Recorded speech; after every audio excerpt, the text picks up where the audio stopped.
Hi, my name is Gudrun from GE Designs, and I am the designer of the Stripology Ruler by Creative Grids.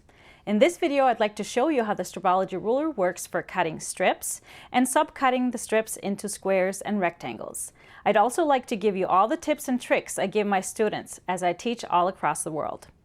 I'd also like to show you what rotary cutters work best for the ruler, as well as give you troubleshooting tips so that you can be successful in using the Stripology Ruler for all your cutting needs.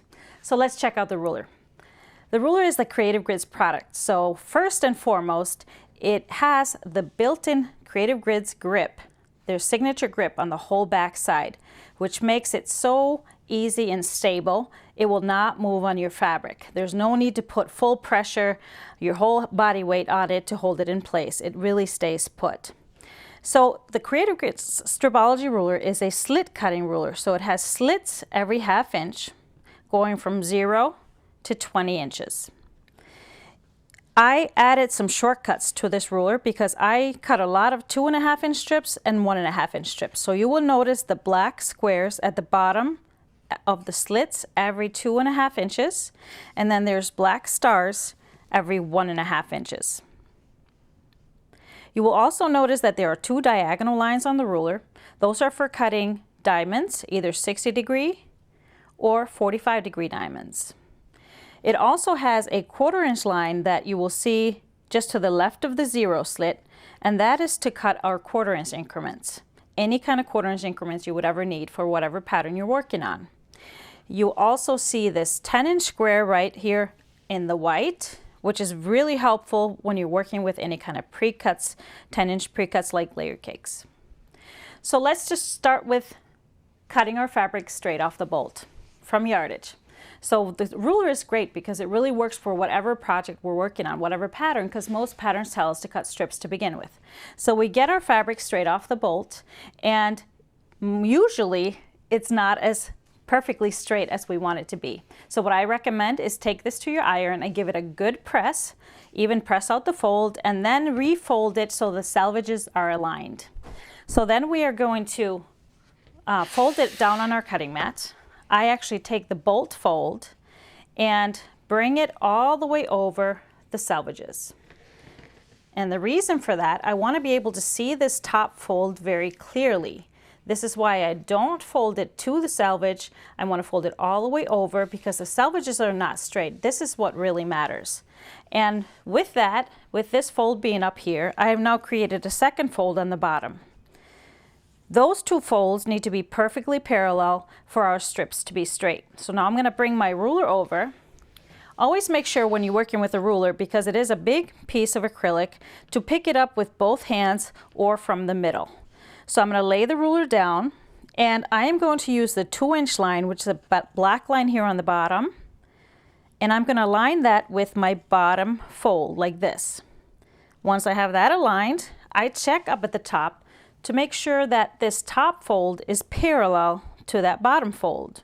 Now you're probably not going to be able to hit a line up here, but you will easily see that if it is parallel to this fold. If not, I just readjust my fold until I'm happy with it and see that those 2 are both perfectly aligned. So I know that I'm going to get straight strips without any elbows in them. So now I also check and make sure that all my raw edges of the fabric is to the left of the 0, because I always cut through the 0 first to clean off my edges and straightening out my fabric. So all those raw edges are to the left of the 0, and I'm ready to cut. So let's talk about rotary cutters. You can use either a 45 millimeter rotary cutter or a 60 millimeter rotary cutter. And it doesn't matter if you use regular cutters like this or ergonomic cutters. The only cutters I do not recommend cutting with the Stripology rulers are ones where you have to push down to force the blade out. You want one that you can fully retract the blade and manually control that. By pushing down, we kind of would be damaging our ruler if we are hitting that acrylic, because we can't actually see where that blade is landing. So I recommend a 45 or a 60, either ergonomic or the straight cutters with a manual pull blade. So when I'm using my 45mm cutter, this is how I set it up. However, as you can see with the 60mm cutter, the blade is larger and it has a larger space. So in those cases, if I'm using my 60, I want to make sure to give myself a little more room here at the bottom and the top to make sure that the blade is reaching in here and cutting through all the fabric layers and not leaving them hanging together. So when I'm using my 60mm cutter, I actually slide the ruler down just a little bit. You will notice that all those horizontal lines have a little crosshatch in them. So instead of aligning that fold with a line, I'm actually just aligning it with the top of the crosses of that 2-inch line. That will just give me that little bit of an extra space that I need to make sure that I can cut through all these layers. One more thing I do check before I start cutting, and that is where that top fold is landing. Now, most of our fabrics, if we are working with quilt shop quality quilting cottons, they are going to be 44 to 45 inches selvage to selvage, and that will usually have no problem. But if that fold up here is reaching beyond that white line, which is the 13.5-inch line at the top, let's say it would look like this, then I know that that fabric is too wide for me. So it's not going to, my blade is not going to reach through at the top. So my strips are going to be hanging together. And that's something I want to avoid because it's kind of frustrating. So if I see that this is too wide, and that usually happens when I'm working with solid fabrics, any fabrics that are wider than 45, like 45, 46, 47 inches. Sometimes those solid fabrics are that wide. So when I'm working with those, I just pull my fabric down and I lay the edge of my ruler and I cut my selvage off. And then I just refold my fabric so that I'm now making it smaller and will have no problem cutting those strips. So I'm just going to line this back up here, and now I'm ready to cut my strips.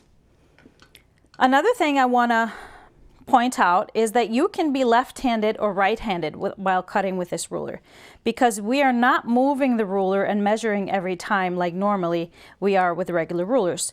The ruler stays put, so I could be cutting right-handed or left-handed. We are just going to have the numbers guide our cuts according to the pattern we're cutting from. So I'm going to start with using the 45mm cutter. If you are right-handed with that first cut, I'm always going to cut through the 0 first, and it's a little bit awkward, but you make sure you know that this ruler is not going to move. So you're just going to use 2 fingers to lay on the edge here and place the blade in the groove, teardrop groove at the bottom, and make that first cut by just holding these 2 here. It is actually easier if you're left-handed because then you can actually rest your full hand on the side like this.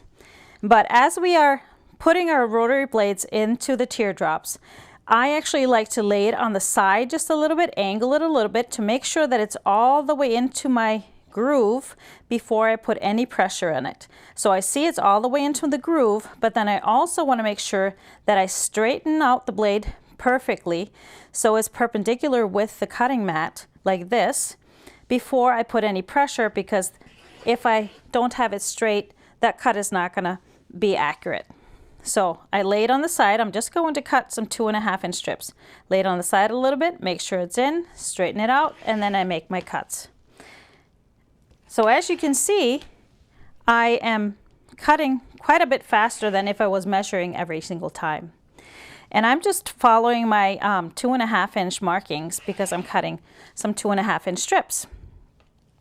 So my last cut was at 10 inches. I'm going to remember that. Now, if I was working from a pattern, one nice tip is if you have to cut, let's say, 2.5-inch strips, and then you have to look at your pattern, I like to make my last cut and leave my cutter there while I look at my pattern or my instructions, because if I remove that blade and I don't remember exactly where I was, it's really hard to see. So that's just a little extra tip I give my students. Just keep your cutter there until you read your direction, and then you can go back to and cut some more. So I'm going to cut some 1.5-inch strips. So I'm just going to go right into the 11.5 and cut some more strips just to show you how easy it is and really how you don't need any pressure on your ruler, it really does not move. So let me show you how those strips turned out. We have our 2.5 inch strips, and then we have our 1.5 inch strips. One more thing I want to cut out before I'm going to show you our sub cutting, and that is the angle of our cutters, and that is something I want to talk about in regards to the ergonomic cutters and the straight cutters. So the straight cutters, as we pull that blade back, you will notice that the widest part of the blade is right at the top, or right when we're holding the cutter straight up like this. I have sometimes had people have trouble where their strips are sticking together in the middle, not at the top or at the bottom of the strips, but they're hanging together, they're not reaching through right around the middle. And usually what is happening in those cases, if they're using these straight cutters, is that they start off cutting with the cutter at an angle, as we need to do. And as you move your hand forward, and this is just natural, we tend to drop that angle. But what is happening as we drop the angle, we are actually losing our blade as the angle drops, and eventually we are pulling out of the slits. So if you have these straight cutters, make sure you start at an angle and just keep that angle all the way through the cut, and you will make sure that that blade is reaching through, because that blade needs to reach through the ruler, through the fabric, all the way down to the cutting mat for us to go through all the fabric layers. Also, I don't recommend cutting more than 4 layers of fabric using the 45mm cutter, and then you can cut up to 8 layers of fabric with your 60mm cutter. Now, if you have an ergonomic cutter, just make sure that the angle thing works the same way. So these cutters are designed that the widest part of their blade is when you're holding it at an angle where your wrist is flat like this. And in those cases, that is the angle you need to keep all the way through the cut and not raise them up, because then you lose the blade. So something to think about if you're having any kind of trouble like this. So now we're going to subcut our strips. I'm just going to flip my mat over because I'd like to have the lines on the cutting mat to help us lay out our strips. So once I have my strips cut for the pattern I'm working on, and my pattern tells me I need to cut some rectangles. So I'm going to use my 1.5 inch strips and cut them into 3 inch rectangles. So I open up my strips and I like to lay them with a selvage on the left. And then I'm just using the lines on the cutting mat to kind of lay them straight as possible from the get-go. And I can make stacks down on my cutting mat. And like I said before, 4 layers if I'm using my 60mm cutter. And since these are already double folded, so if I'm using my 45, I could have 2 strips in a stack. I'm just going to have 1 to show you. If I'm using my 8mm cutter, I could be cutting up to 4 strips in a stack. And so if you've ever had to cut a lot of squares or rectangles for a project, you know how time consuming that can be with a regular ruler. But this ruler makes it really fast and easy. So as I lay the ruler back on top, I'm actually looking at all the horizontal lines to make sure that all my strips are straight. And I can adjust them if I feel they're not straight, and see until I'm happy with how everybody looks. And then I'm ready to cut once everybody's straight, and I know I'm going to get perfectly straight rectangles and squares. So I'm just going to cut 3 inch rectangles, which means I don't have pre-marked on my ruler, but I have to count on my 2nd grade count by 3s math. So I'm just going to cut through the whole stack of strips and count. And so 18 would be, the next cut would be at 21. And as I told you before, the last slit on the ruler is at 20. However, one little trick, if your strips are long enough to cut at 21, the edge of the ruler is exactly 21. This edge is exactly 1 inch, and this edge is exactly 1 inch. So that's one thing we can always count on with Creative Grid's product, is their accuracy. So now we are going to pull up our rectangles, and look at that. They are all perfectly the same size, and we cut those in a matter of seconds versus imagine having to cut each strip at a time. So we have our rectangles all cut and ready. So I hope that helped some of you learn more about the Stripology Ruler, and I have inspired you to use it for all your cutting needs for whatever quilting project you have going on. In our next video, I'm going to show you how to use the 1/4 inch line, how we can cut our 1/4 inch increment strips, 2 1/4, 1 3/4, and so on. And then I'm also going to show you how to cut the diamonds, 60 degree and 45 degree diamonds. Thank you for joining me.